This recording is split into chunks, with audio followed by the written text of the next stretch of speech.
መንግስታችን ከታክስ ጋር በተያያዘ ከገቢዎች ጋር በተያያዘ 5 ጉዳዮች በሚዛን መታየት አለባቸው ብሎ ነው የሚያምነው።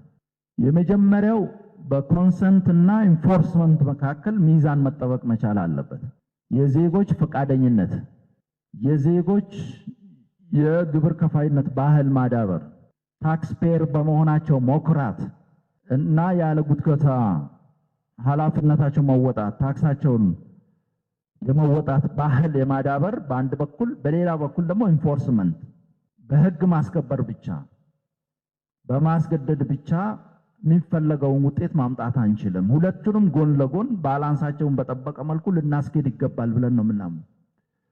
ስለዚህ ግንዛቤ ማስጨበጥ፣ ዜጋውን ግንዛቤ ማስጨበጥ፣ መብትና ግዴታውን እንዲያውቅ ማድረግ፣ በተለይ ከታክስ አኳያ ያለበትን ግዴታ አውቆ ኃላፊነቱን እንዲወጣ የሚያደርግ ስራ አሁን ከምንሰራው ስራ በላይ መስራት ያስፈልጋል ማለት። በሌላ በኩል ደግሞ ሁሉም ዜጋ ግንዛቤው ቢኖረውም በቀላሉ ኃላፊነቱን ይወጣል ተብሎ ስለማይታሰብ ጎን ለጎን ኢንፎርስመንቱም ተጠናክሮ ሊሄድ ይገባል፣ ህግ ማስከበሩ ተጠናክሮ ሊሄድ ይገባል ማለት ነው። ስለዚህ በሁለቱ መካከል ባላንስ በጠበቀ መልኩ ስራ መስራት ያስፈልጋል። ይሄ ነው ለውጤት የሚያበቃው ብሎ ነው የሚያምነው። ሁለተኛው ሚዛን መጠበቅ የሚያስፈልገው በታክስ ሬት በምናስከፍላቸው ምጣኔዎች እና በካፓሲቲ መካከል ባላንስ መጠበቅ። ካፓሲቲ ስንል ሁለቱንም ይመለከታል። ገቢ ሰብሳቢውንም አካል ይመለከታል፣ ታክስ ከፋዩን ግብር ከፋዩንም ይመለከታል ማለት ነው። የምንጥለው ምጣኔ ታክስ ከግብር ከፋዩ መክፈል አቅም ጋር በደንብ መታየት አለበት።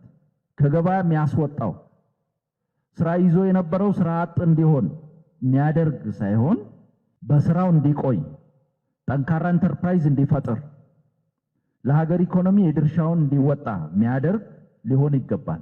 ስለዚህ በልኩ መሆን አለበት።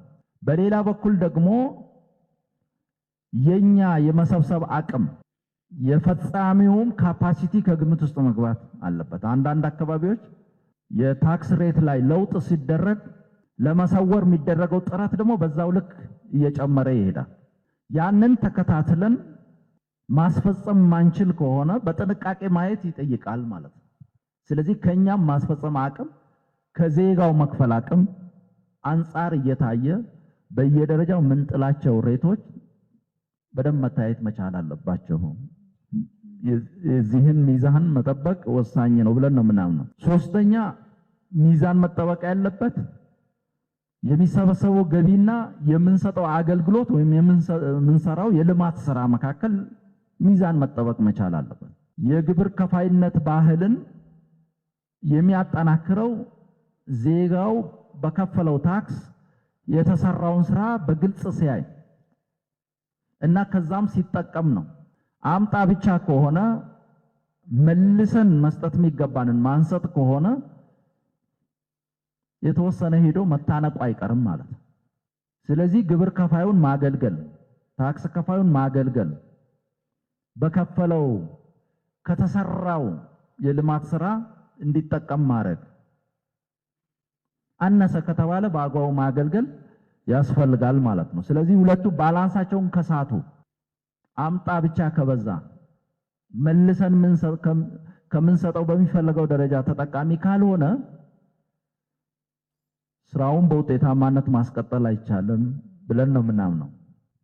አምስተኛው ሚዛን መጠበቅ የሚያስፈልገው ደግሞ ወቅታዊ እድሎችን መጠቀምና ዘላቂነት መካከል ያለ አሁን አንዳንድ አካባቢዎች ለተወሰነ ጊዜ የሚሰራ ስራና ገቢ የሚያመነጭ ወይ ፕሮጀክት የሆነ ነገር ይኖራል።